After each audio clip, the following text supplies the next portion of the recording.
Hello everybody. Last લેક્ચરની અંદર આપણે N કણોનું જે બનેલું તંત્ર છે એ તંત્ર પર લાગતું જે પરિણામી બાહ્ય બળ એની ચર્ચા કરી અને સાથે સાથે ન્યૂટનના ગતિનો જે બીજો નિયમ છે એ બીજા નિયમની પણ આપણે ચર્ચા કરી.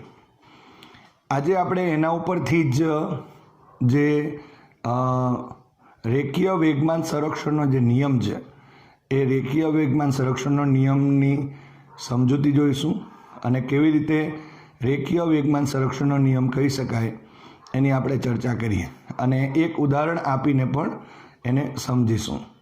તો સૌપ્રથમ એન કણોનું બનેલું જે તંત્ર છે એ એન કણોના બનેલા તંત્ર માટે ન્યૂટનના ગતિનો બીજો નિયમ લખીએ અને એના ઉપરથી આ ચર્ચા ચાલુ કરીએ. તો એન કણો ના બનેલા તંત્ર પર લાગતું પરિણામી બાહ્ય બળ, આપણે હવે જાણીએ છીએ કે બાહ્ય બળ જો આપણે લખીએ તો F external is equal to dp by dt લખાશે. તો આ રીતે આપણે F external is equal to dp by dt લખી શકીએ. અહીં એફ એક્સટર્નલ એટલા માટે આપણે લખીએ છીએ કે લાસ્ટ થિયરીની અંદર આપણે જોયું કે કણોનું જે બનેલું તંત્ર છે એ કણોના બનેલા તંત્ર ઉપર લાગતું જે પરિણામી બળ છે એ પરિણામી બળ બે બળોને લીધે આધારિત હતું. એક તો કણો વચ્ચે લાગતા જે આંતરિક બળો છે તે, અને બીજું કે આ જે કણો છે એના પર લાગતા જે બાહ્ય બળો હોય એ બાહ્ય બળોનું એક પરિણામી બળ હતું. પરંતુ જે આંતરિક પરિણામી જે બળો છે એટલે કે કણો વચ્ચે લાગતા જે આંતરિક બળો છે એ બધા જ બળોનું જે પરિણામી બળ હતું એ શૂન્ય થઈ જતું હતું. અને એટલા માટે જે કણોના બનેલા તંત્ર ઉપર લાગતું પરિણામી બળ હતું એ માત્ર એ બાહ્ય બળોના લીધે લાગતા જે બાહ્ય બળો, જે કણો છે એના પર લાગતા જે બાહ્ય બળો છે એ બાહ્ય બળોનો જ સદિશ સરવાળો હતો. અને એ રીતે આપણે અહીં ન્યૂટનના ગતિનો જે બીજો નિયમ છે એ આપણે મેળવ્યો હતો. એન કણોના બનેલા તંત્ર પર લાગતું પરિણામી બાહ્ય બળ, આ આપણે ન્યૂટનના ગતિના બીજા નિયમ માટેનું સૂત્ર લખેલ છે F external is equal to dp by dt. પણ હવે જો ધારો કે આપણે એમ કહીએ કે અહીં F external is equal to 0, જો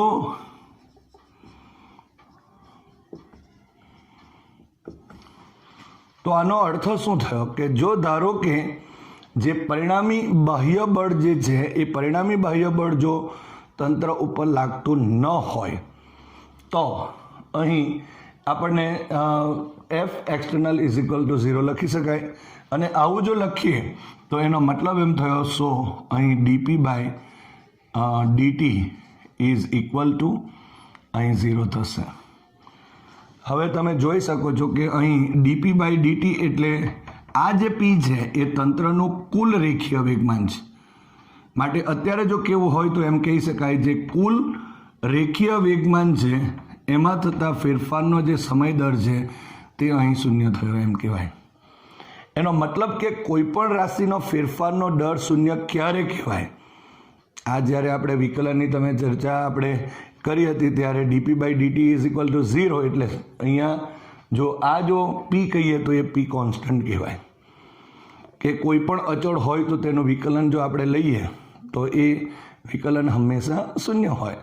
અથવા તો બીજી રીતે પણ આપણે કહી શકાય કે કોઈ અહીં અચળ જો રાશિ હોય તો એનો જે ફેરફાર સમયની સાપેક્ષ જો વિચારીએ તો પણ એ જો 0 થાય તો એ જે રાશિ છે એ રાશિને આપણે અચળ ગણી શકીએ.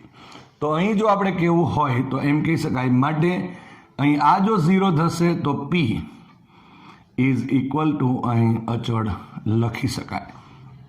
એનો અર્થ શું થયો? પી અચળ તો કહી દીધું, ઓકે. તો પી અચળનો મતલબ શું થશે? એનો મતલબ એમ થયો કે રેખીય વેગમાન જે કુલ રેખીય વેગમાન અચળ છે, એટલે કે જ્યારે એ શરૂઆતની સ્થિતિમાં હોય ત્યારે અને ત્યાર પછી અંતિમ સ્થિતિમાં હોય ત્યારે બંને વખતનું જે રેખીય વેગમાન જે છે તે અહીં અચળ રહે છે એમ કહી શકાય, અથવા તો કણોના બનેલા તંત્રનું કુલ રેખીય વેગમાન અહીં અચળ રહેશે.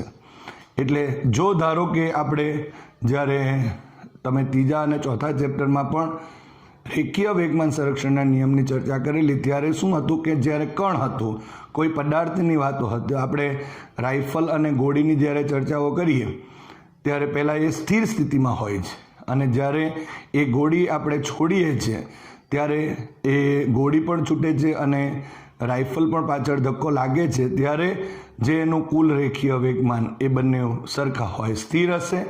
એટલે રાઇફલની વાતો કરેલી ત્યારે ગોળી પણ સ્થિર છે, રાઇફલ પણ સ્થિર હતું. જો એને ઇનિશિયલ P1 + P2 કહીએ તો ઇઝ ઇક્વલ ટુ 0 થતું હતું. એ જ રીતે જ્યારે ગોળી છૂટ્યા પછીની વાતો જો કરીએ ત્યારે પણ આપણે બળના આઘાતના સંદર્ભમાં કહીએ તો P1' અને +P2' જો આપણે વિચારીએ રાઇફલ માટે તો એ બેનો સરવાળો પણ કેવો થશે? 0 થશે. કારણ કે જેટલો આપણે ગોળી જેટલા વેગમાનના ફેરફાર સાથે આગળ જાય છે એટલો જે બળનો આઘાત આપશે, એક પ્લસ છે એક માઇનસ છે તો એ 0 થઈ જાય. કહેવાનો અર્થ એક જ છે કે અહીં આપણે કણોના બનેલા તંત્ર માટે વાત કરીએ છીએ અને આ જે છે એ કુલ પરિણામી આપણે રેખીય વેગમાન છે તેને અચળ કહી શકાય. હજુ પણ એક વાત આપણે અહીં ઉમેરી દઈએ તો ધારો કે આ જે કુલ P છે એના પરથી આપણે લખવું હોય તો અહીં M × આપણે VCM જે સૂત્ર છે એને આપણે લખી શકીએ તો M × VCM is equal two પણ આપણે અચળ લખી શકાય.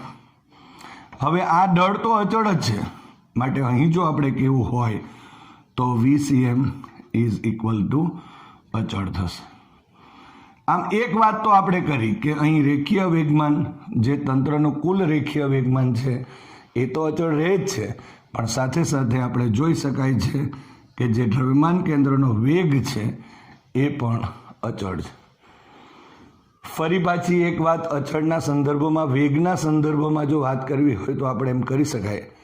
આનો અર્થ એવો થયો કે જો આ કણોનું બનેલું તંત્ર એ જો ગતિમાન હશે, એ જો ગતિ કરતું હશે તો એનો મતલબ એમ થયો કે એ જેટલા વેગથી ગતિ કરશે, એના દ્રવ્યમાન કેન્દ્ર એ જેટલા વેગથી ગતિ કરતું હશે એટલા જ વેગથી એની ગતિ ચાલુ રહેશે. અથવા બીજી કન્ડિશન પણ હોઈ શકે. આપણે જાણીએ છીએ, તમે ત્રીજા અને ચોથા ચેપ્ટરમાં આ વસ્તુ બહુ ડિટેલમાં ભણેલા છો, પરંતુ અત્યારે પણ હું કહી શકું છું કે ધારો કે કોઈ તંત્ર સ્થિર છે તો એનો મતલબ એમ થયો કે એ તંત્રની અંદર કોઈ પણ ફેરફારો થશે, એ પહેલી સ્થિતિ બતાવીએ કે પછી અંતિમ સ્થિતિ બતાવીએ, કોઈ પણ ફેરફારો થાય બરાબર, છતાં પણ એનું દ્રવ્યમાન કેન્દ્ર જે છે એ દ્રવ્યમાન કેન્દ્ર કેવું રહેશે? સ્થિર જ રહેશે. એટલે કે જ્યાં હોય ત્યાં જ રહેશે.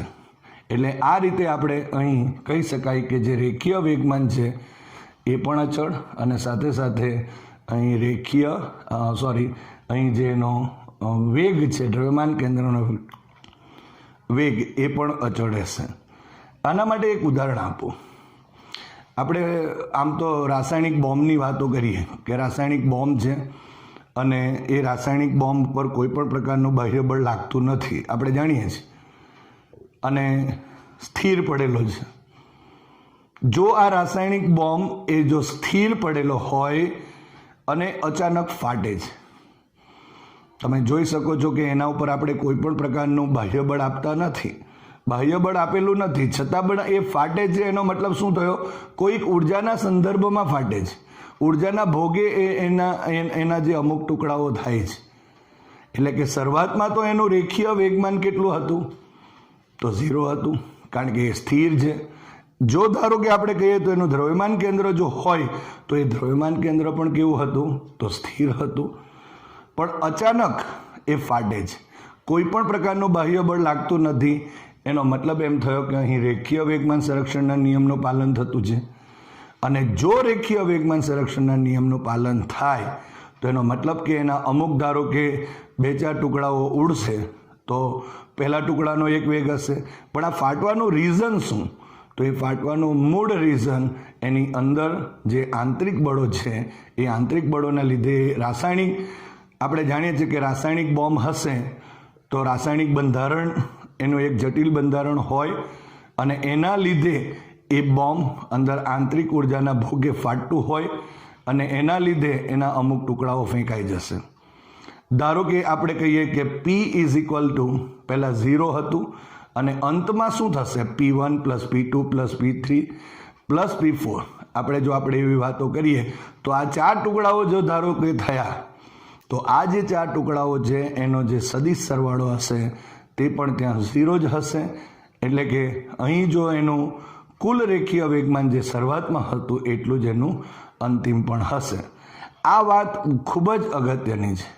એનો મતલબ એમ થયો કે જ્યારે કોઈ કણોના બનેલા તંત્ર ઉપરનું જો બાહ્ય બળ જો અહીં શૂન્ય થાય તો એનું કુલ રેખીય વેગમાન, એનું ઇટ મીન્સ કે તંત્રનું કુલ રેખીય વેગમાન અચળ રહે છે અને એના દ્રવ્યમાન કેન્દ્રનો જે વેગ છે એ પણ અચળ રહેશે. એનો મતલબ એમ થયો કે જેટલા વેગથી ગતિ કરતું હશે એટલા વેગથી ગતિ કરશે અને જો સ્થિર હશે તો એ સ્થિર જ રહેશે. તો આ પ્રકારની આપણે વાતો કરી શકાય. હજુ આમાં ઉમેરવું હોય તો આપણે ઉમેરી શકીએ. ધારો કે આનું આપણે વિકલન કરીએ તો dVcm by dt is equal to, તો અહીં અચળ છે તો એનું જો વિકલન કરવા જઈએ તો 0 થશે. પણ તમે જોઈ શકો છો માટે Acm ઇઝ ઇક્વલ ટુ અહીં 0 થશે. એટલે જો મારે કહેવું હોય તો એમ કહી શકાય કે અહીં જો દ્રવ્યમાન કેન્દ્રનો વેગ છે એ જો અચળ હશે અને સમયની સાપેક્ષ જો એનું વિકલન કરીએ અથવા ફેરફાર બતાવીએ તો હંમેશા 0 હોય, એનો મતલબ કે દ્રવ્યમાન કેન્દ્રનો જે પ્રવેગ છે એ 0 થશે. અને જો પ્રવેગ 0 હોય તો બટ ઓબ્વિયસ એનું જે પરિણામી બળ છે એ પણ શૂન્ય થશે. એટલે કન્સેપ્શનલ જ્યારે ચર્ચાઓ ચાલતી હોય ત્યારે આ ટાઈપની વાતો હોઈ શકે. હવે આ તો આપણે ન્યૂટનના ગતિના બીજા નિયમના સૂત્ર પરથી પણ વાત કરી. આ એક સૂત્ર છે. બીજું એક સૂત્ર આપણે આનું ઊંધું આપણે વિચારી શકાય. જુઓ કે ધારો કે આપણે અહીંયા F external is equal two M into Acm લખી દઈએ. તો આ સૂત્ર પરથી પણ આપણે જે P છે વેગ છે અથવા તો P છે તંત્રનું કુલ રેખીય વેગમાન અચળ દર્શાવી શકાય છે. દાખલા તરીકે હવે આપણે લખીએ કે જો અહીં F E એક્સટર્નલ એટલે F external is equal to 0 હોય તો શું થશે? અહીં M into Acm is equal to અહીં 0 લખાશે. હવે આ તો 0 નથી માટે અહીં Acm એનો પ્રવેગ શૂન્ય કહી શકાય. અને જો પ્રવેગ જો શૂન્ય થાય તો એનો મતલબ એમ થયો કે અહીં dVcm by dt is equal to 0 લખાશે. માટે જો વેગમાં થતો, કારણ કે Acm is equal to dVcm by dt થયું માટે અહીં Vcm ઇઝ ઇક્વલ ટુ અહીં 0 થશે. તો આપણે આ સૂત્ર પરથી પણ Vcm 0 છે એવું દર્શાવી શકાય. અહીં આ સૂત્ર ઉપરથી પણ આપણે આ વાત કરી શકાય. અને અહીંયા જો આપણે 0 નહીં પણ અહીં શું આવશે? અચળ. ઓકે, તો અહીં જો આપણે કહીએ તો dVcm by dt is equal to 0. So અહીં Vcm ઇઝ ઇક્વલ ટુ શું થઈ જશે? અચળ થશે. તો આ જો અચળ થયું તો એનો મતલબ એમ થયો કે દળ પણ અચળ છે તો mVcm, એનો મતલબ એમ થયો કે ટોટલ P અને ઇઝ ઇક્વલ ટુ પણ અચળ થશે. અહીંયા આ રીતે પણ આપણે મેળવી શકાય અને આ રીતે ચર્ચાઓ કરી શકાય કે જે n કણોના બનેલા તંત્ર માટે રેખીય વેગમાન જે સંરક્ષણનો નિયમ છે એની ચર્ચા છે. એટલે આજે આપણે જે આજે વાતો કરી એ રેખીય વેગમાનના સંરક્ષણના નિયમની ચર્ચા કરી. હવે આના ઉપર આધારિત એક આપણે ઉદાહરણ લઈએ અને એના ઉપરથી આપણે આ જે થિયરી છે એને પાછા સમજીએ. હવે જે કણોનું બનેલું તંત્ર છે એ તંત્ર માટે આપણે રેખીય વેગમાન સંરક્ષણના નિયમની ચર્ચા કરી. આપણે એમ કહી શકીએ હવે કે જો તંત્ર પર લાગતું જે પરિણામી બાહ્ય બળ એ જો શૂન્ય હોય તો તંત્ર પર નું જે કુલ રેખીય વેગમાન એ રેખીય વેગમાન અચળ રહે છે. અને સાથે સાથે આપણે એમ પણ કહી શકાય કે જો તંત્ર પર લાગતું પરિણામી બાહ્ય બળ જો શૂન્ય હોય તો આ જે તંત્ર છે એના દ્રવ્યમાન કેન્દ્રોનો જે વેગ છે એ પણ આપણે અચળ હોય એવી આપણે અત્યારે ચર્ચા કરી.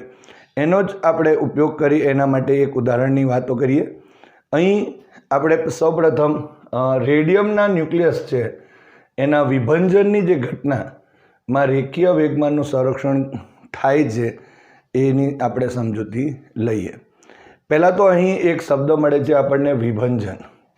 વિભંજન અને વિખંડન એ ન્યુક્લિયસની પ્રક્રિયાઓ છે.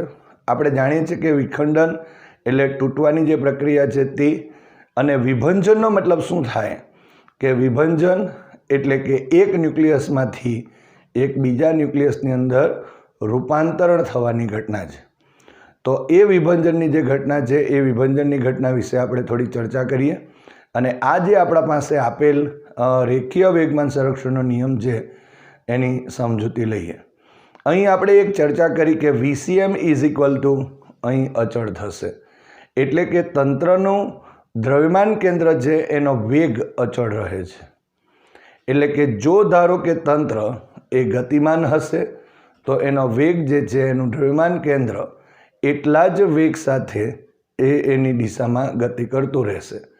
અને જો દ્રવ્યમાન કેન્દ્ર જો સ્થિર હોય બરાબર, તો આપણે એમ કહી શકાય કે એ દ્રવ્યમાન કેન્દ્ર ત્યાં જ હશે અને ત્યારબાદ એનું વિભંજન થાય. ધારો કે આપણે એક પરિસ્થિતિ, પહેલી પરિસ્થિતિ એવી લઈએ કે જેની અંદર રેડિયમ એક ગતિમાન હોય અને ત્યારબાદ એના જે વિભંજનની ઘટના થતી હોય, જે રેડિયમ ન્યુક્લિયસ છે એના વિભંજનની ઘટના સમજીએ, અને ત્યાર પછી સ્થિર હોય તો ત્યારની પરિસ્થિતિ કેવી હોય એ પણ આપણે ચર્ચા કરીએ. આપણે જાણીએ છીએ કે જ્યારે રેડિયમ ન્યુક્લિયસનું વિભંજન થતું હોય ત્યારે એની અંદર એક રેડોન અને આલ્ફા જે કણ છે એ આલ્ફા કણ મળે છે. એટલે કે એક રેડોનનું ન્યુક્લિયસ મળશે અને બીજું આલ્ફા કણ મળશે. તો આ બે મળે છે અને આ મળવાનું જે રીઝન છે એ રેડિયમ જે છે એ રેડિયમના જે આંતરિક બળો જે છે એ આંતરિક બળોને લીધે એના રેડોન અને જો આપણે કહીએ તો આલ્ફા કણમાં એનું રૂપાંતરણ થાય છે. આ જે ઘટના બને છે એ ઘટનાની અંદર એના પર બાહ્ય બળ તો હોય પરંતુ એ એટલું બધું ઓછું હોય એટલે એમ કહી શકાય કે અવગણી શકાય એટલું ઓછું હોય છે. અને તેથી આપણે જો અહીં આપણે એને આકૃતિ વડે જો દર્શાવીએ તો આ રીતે દર્શાવી શકાય. તો અહીં ધારો કે આ દિશાની અંદર આ એક રેડિયમ છે, RA વડે દર્શાવીશું. એની ગતિની દિશા ધારો કે આ રીતે છે અને એના આંતરિક બળો જે છે, આ જે રેડિયમ છે એની અંદર આંતરિક બળો લાગે. આના ઉપર આપણે એવી નિર્દેશ પ્રેમની અંદર છે કે જેની અંદર કોઈ પણ પ્રકારનું બાહ્ય બળ લાગતું નથી અથવા તો અતિ નાનું છે જે અવગણી શકાય તેવું હોય, અને એટલા માટે આપણે અહીં જે બાહ્ય બળ છે એને આપણે શૂન્ય લઈ શકાય.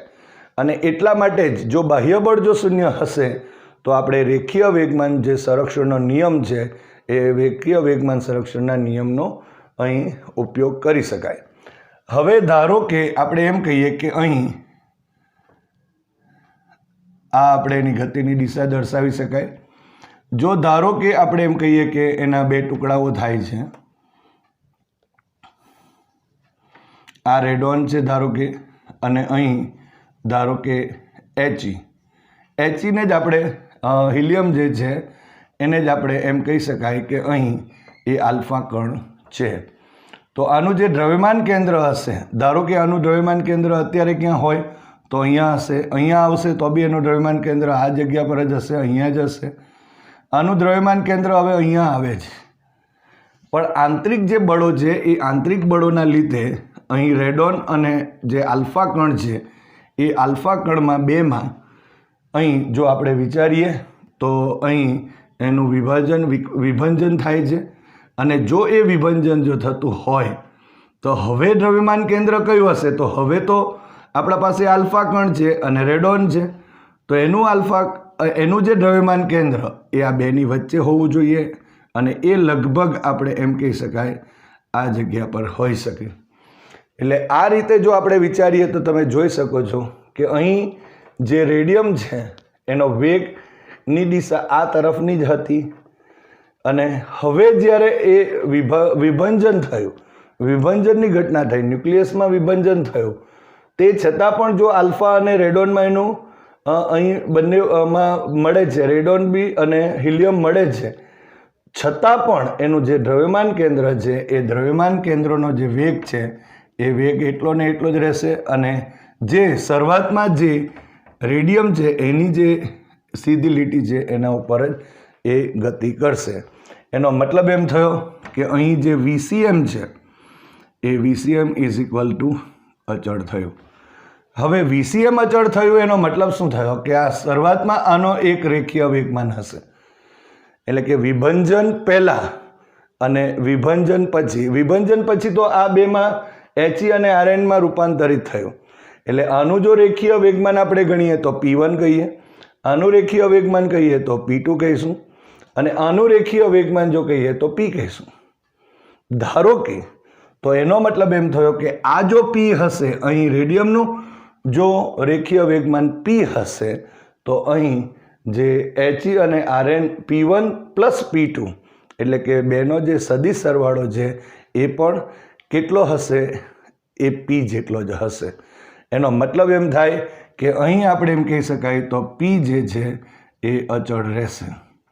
એટલે બીજી રીતે જો આપણે કહેવું હોય ને તો એમ કહી શકાય કે અહીં આ જે રેડિયમ ન્યુક્લિયસ છે એનું વિભંજન એવી રીતે થાય He અને રેડોનની અંદર અથવા તો આલ્ફા કણ અને રેડોનની અંદર એવી રીતે થાય કે જેના લીધે એનું જે દ્રવ્યમાન કેન્દ્ર જે છે એ દ્રવ્યમાન કેન્દ્રની નો જે વેગ છે તે અને એનું કુલ રેખીય વેગમાન છે તે અચળ રહે અને આમ જ્યાં રેખીય વેગમાન સંરક્ષણના નિયમનું પાલન થાય એમ આપણે કહી શકાય. તો આ રીતે પણ આપણે આ ચર્ચાઓ કરી શકાય.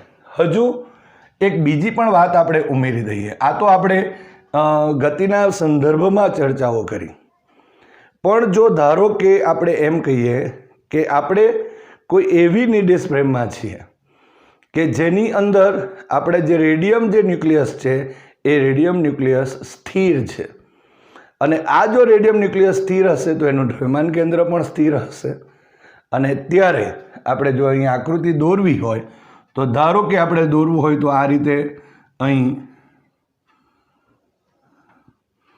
આ જો ધારો કે અત્યારે આપણે એમ કહીએ કે આ રેડિયમ ન્યુક્લિયસ છે અને આ જે રેડિયમનું ન્યુક્લિયસ છે એનું વિભંજન થયું અને એ વિભંજન થઈ અને બેમાં રૂપાંતર થશે.